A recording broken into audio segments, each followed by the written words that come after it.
네, 2025년 4월 6일 이정훈입니다. 윤석열은 파면 이후의 정치를 생각해라, 행동해야 된다, 이 이야기를 하고자 합니다. 파면됐는데 파면된 건 수용해야죠. 승복해야 됩니다. 그리고 사법적 조치가 있을 겁니다. 내란 우두머리 혐의 말고도 숱한 혐의로 민주당과 검찰, 수사기관은 윤석열을 잡아놓으려고 할 겁니다. 자, 그건 그거고 이제 진짜 정치를 해야 됩니다. 정치를 타이틀을 갖고 하는 게 정치라고 생각한 게 큰 착각입니다. 정치는 제야에서도 해야 됩니다. 그리고 윤 대통령은 제가 그가 대통령 됐을 때부터 바랬던 게 혁명적 정권이어야 된다 그랬는데 혁명적인 걸 했었어야 돼요. 그걸 대통령 타이틀 갖고 있다가도 못했고 그리고 되었지만 막판에 그는 반국가 세력을 척결하려고 했다라는 기치를 내걸었었습니다. 그게 진심이라면 대통령에서 파면되든 말든 그것으로 매진해야 됩니다. 정치는 생물이라는 얘기를 제가 자주 했습니다. 상당히 흥미로운 기사가 있는데 일론 머스크가 조금 위기에 처한 것 같아요. 그가 미국의 정부 혁신부 장관에 임명된 건 잘 아시죠? 지금 미국 연방정부가 너무 노쇠하고 복잡합니다. 그걸 이제 줄이는 일을 맡았죠. 쓸데없는,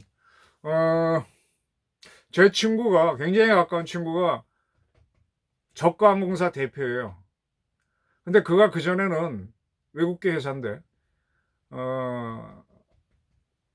레거시 항공사의 한국 대표였어요. 그 직원들이 꽤 많았습니다. 근데 그가 지금 저가 항공사 대표를 하고 있는데 직원이 그때에 비하면 한 30분의 1밖에 안 돼요. 근데 일을 똑같이 할 수 있어요. 왜 그런가 가만히 봤더니 요즘은 사람들이 다 이 컴퓨터로 가장표를 사거나 컴퓨터로 사버리죠. 뭐 전화 거는 사람이 전화로 표사하는 사람이 덜어 있긴 하지만 거의 없죠. 그리고 옛날에는 그 전화 받는 직원들이 있으면 그 위에 뭐 과장이 있고 부장이 있고 과장 부장들은 특별히 하는 거 없이 그냥 결제나 하고 사장이 하는 회의에 들어가고 그걸로 때웠잖아요. 뭐 사업 계획 세운다고 하지만 사업 계획이 뭐 얼마나 세울 게 있습니까? 그거 다 줄이고 스텝 경험 많은 사장이 스텝 도움 안 받고 스스로 결정할 때 하다 보니까 확 줄었습니다. 사실 저는 정부 기구를 보게 되면서 저렇게 많은 공무원들을 둘 필요가 있느냐. 네. 일론 머스크는 워컬릭 병을 걸린 사람이죠. 그래서 굉장히 일을 열심히 함으로 인해서 아주 효율을 극도로 높인 사람입니다. 자, 그래서 기업가 마인드를 가진 그가 미국 정부에 들어가서 쓸데없는 조직들을 막 잘라내고 있습니다. 여기에 대해서는 큰 저항이 없는 것 같은데 뜻밖의 일이 생겼습니다. 일론 머스크 일 잘합니다. 뭐냐? 지금 트럼프가 관세를 전부 다 적용해 버렸죠. 10%를 모든 나라에 적용하고 특정한 나라에서는 더 많은 관세를 때린다라고 하다 보니까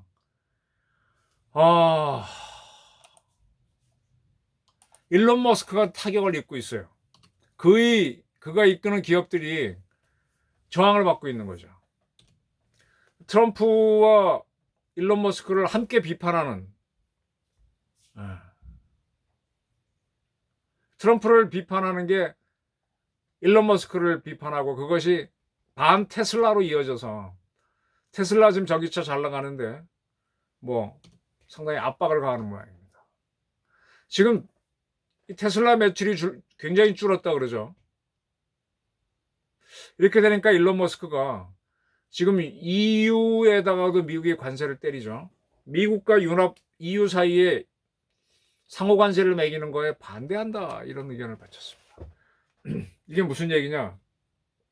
지금 일론 머스크는 미국 연방 정부의 효율화를 위해서 등장해서 그걸 열심히 했던 것 같은데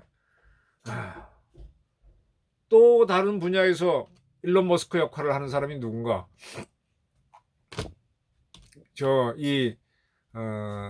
피터 나바로. 예.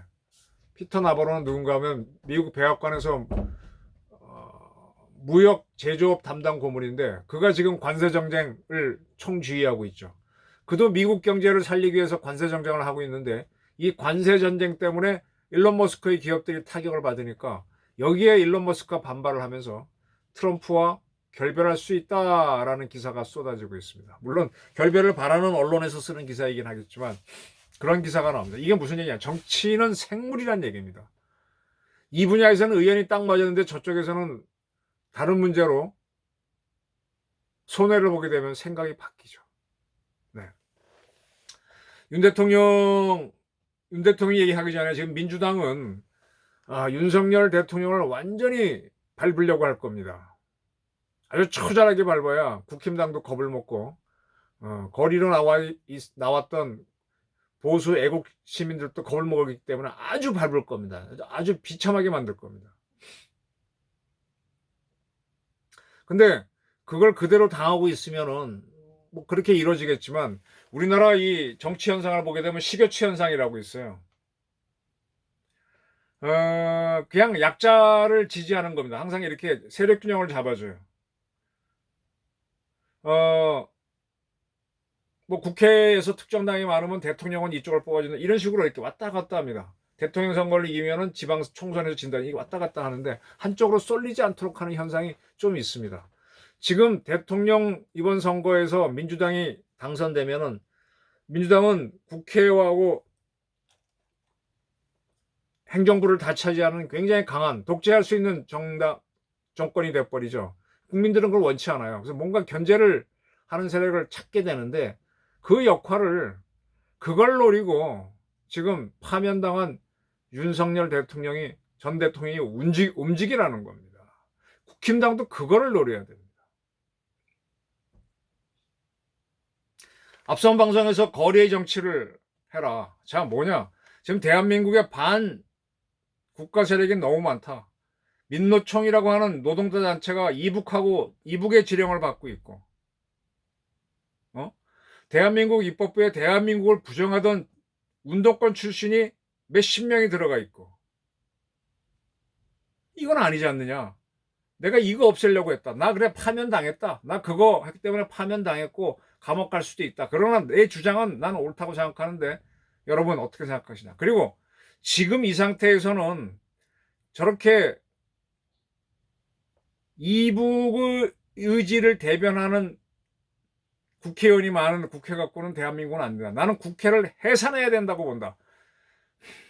이번에 당선되는 여권의 대통령은 국회 해산, 국민 투표를 하겠다는 걸 걸고 공약으로 걸고 출마해야 된다. 여당 대표는. 이런 주장들을 마음껏 하라는 겁니다. 정치는 생물이기 때문에 국민이 또 어떻게 바뀔지 몰라요. 어차피 청명해 주거나 한식해 주거나 어차피 정치론 끝났잖아요. 자, 그건 대통령 타이틀을 내려놓은 거고 뺏긴 거고 이제 아니 사형 선고 받은 사람이 뭐 한둘입니까? 박정희, 이승만, 김대중 대통령 하고 난 다음에는 전두환도 있고 노태우도 있고 뭐 망신? 뭐 망연자실할 게 뭐가 있어요? 완장 채워줘야만 역할을 합니까? 완장 없어도 역할할 수 있어야 될 거 아니에요. 그건 정치력이죠. 대개 이제 젊은 시절은 자기 능력으로 그걸 보여주는데 능력이 뛰어난 친구들은 타이틀을 갖게 되죠. 타이틀을 갖고 하다 보면은 경쟁자가 생겨가지고 타이틀을 뺏겨서 능력까지도 잃어버리는 사람들이 있는데 그럼에도 불구하고 엄청난 능력, 대중 결집력을 보이면 다시 떠오르죠. 제가 좋아하는 그 친구도 사실은 회사에서는 파이어가 됐는데 워낙 능력이 출중하니까 다시 한번 불려 들어가서 그 회사의 CEO를 하다가 나와서 이제 저가항공 이제는 개인 기업이 됐으니까 하는 겁니다. 이제 그거 하기 딱 그걸 보여줄 때잖아요. 물론 대통령으로 나오라는 건 아닙니다. 이제 대한민국을 바꿔야 됩니다. 저는 제 방송을 통해서 한국판 메카시즘이 필요하다는 주장을 많이 했었어요. 너무 많은 좌파 세력이 한국 중앙정부에 들어와서 지방정부에 들어와서 엉망으로 만들고 있습니다. 지금 이제 민주당 쪽 지지 세력이 만드는 유튜브를 보게 되면 아주 윤 대통령을 조롱하고 자기들이 민주주의의 전사인 것처럼 막 나오는데 그게 선전선동이죠. 전광훈 목사가 어쨌든 간에 지금까지 상당히 열심히 우파를 이끌어 왔는데 어떻게 매번 광화문 시위 현장을 차지할 수 있느냐, 중앙 JTBC가 취재를 했더만요. 그래서 매일 그 신고하는 자리에는 릴레이로 앉아서 대기하고 있다가 첫 번째로 신청을 한다. 뭐 그걸 이제 그 다음에 뭐 헌금을 한다. 그런 걸 이제 계속 방영을 하던데 그거는 이제 보수 세력을 와해시키기 위한 그런 목적으로 하는 방송이죠. 취재죠. 근데 그렇게 하지 않고 그런 시위를 이끌어 나갈 수가 있나요? 이제는 저는 손현보, 전광훈 이 두 세력이 서로 교차로 상대방이 주도하는 집회에도 가서 기도해주고 연설해주고 하면서 이제 보수 세력이 뭉쳐야 되는데 그 뭉치는 씨앗이 될 수 있는 게 윤석열이라는 겁니다. 윤 대통령을 돌아보게 되면 추미애 법무부 장관하고 싸울 때 그는 가만히 있었어요. 사실은 추미애가 스스로 터졌지. 그리고 김건희 여사에 대한 그렇게 많은 공격이 들어올 때 뭐 어떻게 대응하지를 못했습니다. 가만히 있으면 저절로 된다고 생각했었죠. 그리고 그 전에 박근혜 정부 전에 뭐 좌천돼서 있을 때도 그냥 버티고만 있었죠. 근데 그것 상당한 뚝심은 맞는데 이제는 그것만으로 안 됩니다. 거리에 투쟁을 해야 됩니다. 이번 대선 저도 좋아요. 다 던져야죠. 다 던져야죠. 이제 뭐 대통령직 내놓고 아크로비스타 돌아가면 아크로비스타는 이재명이나 민주당 세력이 집권하면 그거 가만둘 것 같아요? 집도 절도 없을 겁니다. 그런 절박한 상황에서 사람들이 용기를 내서 물극필요한 궁죽통으로 살려고 하다가 이제 하는 건데 이제 처절하게 해야 됩니다. 12상 계엄도 사실은 처절하게 했었어요. 작전계획 세워놓고 정보가 세면 어때? 몇 번 그렇게 해서라도 했어요. 그렇게 엉성하게 하니까 무너지는 거. 지금도 그렇죠. 정치는 생물입니다. 일론 머스크하고 트럼프 그렇게 잘하는데 이 관세 전쟁 때문에 테슬라의 주가가 폭락하고 그러니까 일론 머스크가 약점이 잡힌 거죠. 그 36개 중에 하나가 적의 특정한 장군이 잘하면 그 사람이 아궁이에 있는 소치예요. 소트에 있는 물을 끓이고 있어. 그가 에너지를 내서 막 방방 뜨고 있을 때 그의 힘을 빼는 방법이 아궁이에 있는 나무를 빼내라. 36개 중에 하나죠. 일론 머스크가 만약에 장관직을 사퇴하고 나는 관세 전쟁에 반대한다 그러면 트럼프도 흔들리게 되는 거죠. 이런 식으로 하는 겁니다. 지금 이재명과 민주당도 약점투성입니다. 헌재에서 윤 대통령 기각될까봐 전전긍긍하다가 그때는 그들은 헌재 재판관을 을사오자이라고 불렀는데 이제는 만장일치로 파면해 주니까 감사하다고 정성호 의원이 말하고 거꾸로 국힘당에서 을사오적 팔적이라는 얘기가 나옵니다. 민주당 이재명 정말 양쪽 많습니다. 지금 민주당이 만드는 프레임에 걸려서 하다 안 되니까 특검 프레임에 걸려갖고 계엄령 했다 걸리고 왜 이렇게 따라두냐 이거예요. 그래 난 반체 세력이야. 그것과 싸우겠어 그러면 가장 강력한 투쟁을 이젠 더 이상 이룰 것도 없지 않습니까?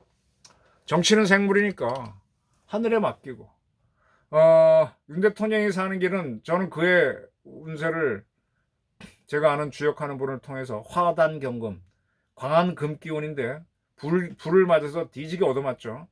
흐물흐물해지지만 다시 단금질이 돼서 더 강한 쇠가 된다라고 봤는데 이 대통령 자리를 내놓든 뭐 유지하든 간에 이제 더 강하게 가야 될 거 아닙니까? 여기서 주저앉는 거는 저 같은 보통 사람들 100명 있으면 99명은 주저앉죠. 아이고. 근데 위대한 사람은 그걸 넘어서죠. 이 검사 출신이라서 법의 테두리 안에서 움직이고 있는데 정치는 법을 넘어서는 거잖아요. 지금 대한민국 정치가 계속 민주당 주도로 해서 정치를 사법화했잖아요. 자꾸 법정에 들고 가서 거기 판단으로 그 판단을 통해서 윤석열을 죽이는 차도살인지계를 하는데 법을 넘어서야 되잖아요. 헌재는 사실은 정치적 판단을 해야 되는데 그들의 이번의 판결은 정치적 판단을 안 하고 사법적 판단을 해버렸죠.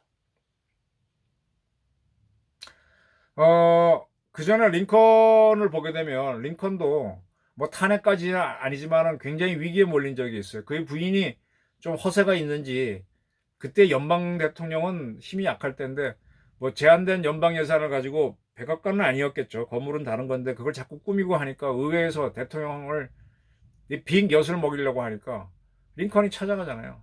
야당 대표를 만나가지고 그래 나 이렇게 되면 미국 대통령 안 할 거다. 그리고 그 이후에 건 너희들이 감수해라. 뭐 이렇게 최후 통첩하니까 손을 못 대고. 그리고 마오쩌둥도 모택동도 대약진 운동 때인가요? 그러니까 아주 막 격렬한 정치 투쟁을 하지 않습니까? 그래서 권력을 쥐고 거꾸로 이제 문역을 하게 되는 건데 그런 목숨을 건 투쟁을 해야 됩니다. 나폴레옹은 안 그랬나요? 몇 번씩 죽을 위해 빠졌다가 물론 마지막엔 다 쓰러집니다만 어차피 위기입니다. 이 또한 지나가리라고 별거 아닙니다. 지나가고 나면 박근혜 대통령처럼 그 위기 앞에 다 고개 숙이고 착한 여자로 살 바에는 대통령을 하지 말았어야지.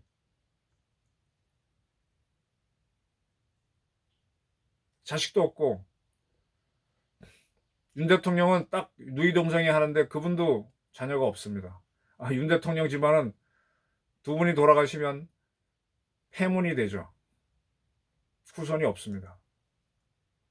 그렇다면 더더욱 국민한테 최선을 다할 수 있다. 나는 내 눈에 흙이 들어가는 이상한 반국가 세력은 반드시 척결하겠다.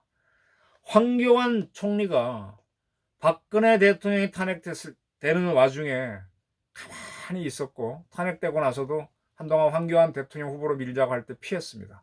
근데 그런 거가 문재인 정권 지나면서 상당히 강력한 우파 투사로 변신해서 지금도 뭐 선거 부정 갖고 싸우고 있는데 그거 때를 놓친 겁니다.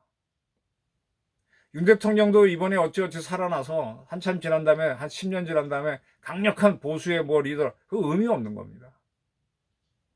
황교안 총리 얘기해서 미안한데 정치는 식입니다. 치고 들어가야 됩니다. 희생이 있더라도. 어차피 지면 지는 거지. 시기를 놓친 다음에 외치는 정의는 정의가 아닙니다. 시기를 놓친 다음에 하는 작전은 작전이 아닙니다. 시기를 놓친 다음에 하는 정치는 정치가 아닙니다. 그건 교과서나 들어가는 죽은 지혜가 아닌 실패의 사례가 될 뿐입니다. 정치는 생물이니 윤 대통령이 치고 들어가야 국힘당도 공간이 생겨서 싸울 수 있을 겁니다. 그리고 그 싸움의 목표는 다음 대통령 국힘당에서 만약 당선시킨다면 그는 국회 해산과 개헌을 바로 국민투표에 걸겠다. 다 던져야 됩니다. 그리고 뭐 대통령 당선 안 되면 뭐 그때 가서 뭐 전원 국회의원 사퇴하든 뭐를 할 수 있겠어요. 총력적인 투쟁을 해야 돼요. 윤석열 대통령 한번 제 아이디어를 진지하게 검토해 주시길 부탁드립니다. 감사합니다.